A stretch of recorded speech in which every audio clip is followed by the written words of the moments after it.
यार थोडंसं इमोशनल म्हणजे त्यामुळे मी थांबलेलो, पॉज घेतला. संभाजी महाराजांविषयी किती बोललं तरी कमी आहे बॉस. आणि ज्या पद्धतीने हा चित्रपट आहे, सुरुवातीला म्हणजे जेव्हा ट्रेलर बघितलं तेव्हा अंदाज आलेला मला की चित्रपट बेस्ट आहे, यात वाद नाही आहे. म्हणजे पण मला हेच बघायचं होतं की स्टोरी रायटिंग कसं आहे आणि कलाकारांचं काम. तर यार मी म्हटलं, म्हणजे आपण म्हणतो ना, सॅटिस्फाय आहे बॉस. आणि एकच सांगेल, कधी जर कोणाला वाटलं ना लाईफमध्ये, तुमच्या आयुष्यात, की तुम्हाला खूप दुःख आहे, तर कधी फक्त संभाजी महाराजांना आठवा. बस तुम्हाला कळेल की तुम्हाला काहीच दुःख नाही लाईफमध्ये. स्वतःच्याच लोकांनी काही बाबतीत कसं धोके देणं वगैरे, म्हणजे ज्यांना हे रियालिटी माहिती आहे, हिस्ट्री, इतिहास जर माहिती असेल तर कळेल की कोणत्या सीन्सविषयी वगैरे मी बोलतो आहे.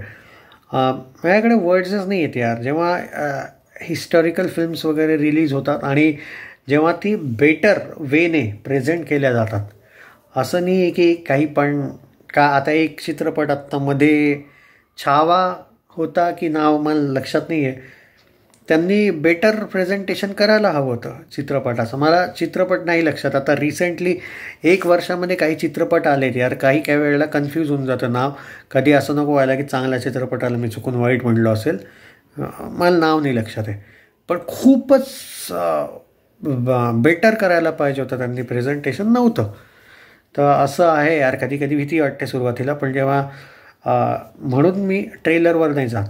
बट या चित्रपटाविषयी मला ट्रेलरवरूनच एक अंदाज होता, त्यामुळेच यार मी सॅटिस्फाय आहे बॉस. मजा आली. हा चित्रपट म्हणजे मजा इन द सेन्स त्यांनी बनवला खूप सुंदर आहे, त्यामुळे मी या अँगलने म्हणतो आहे.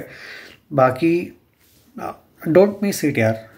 बघा तुम्ही. मी कोणताही चित्रपट समोर आला असेल ना तुम्हाला, आता तर सध्या काही चित्रपट रिलीज होतच नाही आहेत, म्हणजे आहेत काही रिलीज झालेत, पण तरी यार हा चित्रपट नका सोडू, मी एवढंच सांगेल तुम्हाला.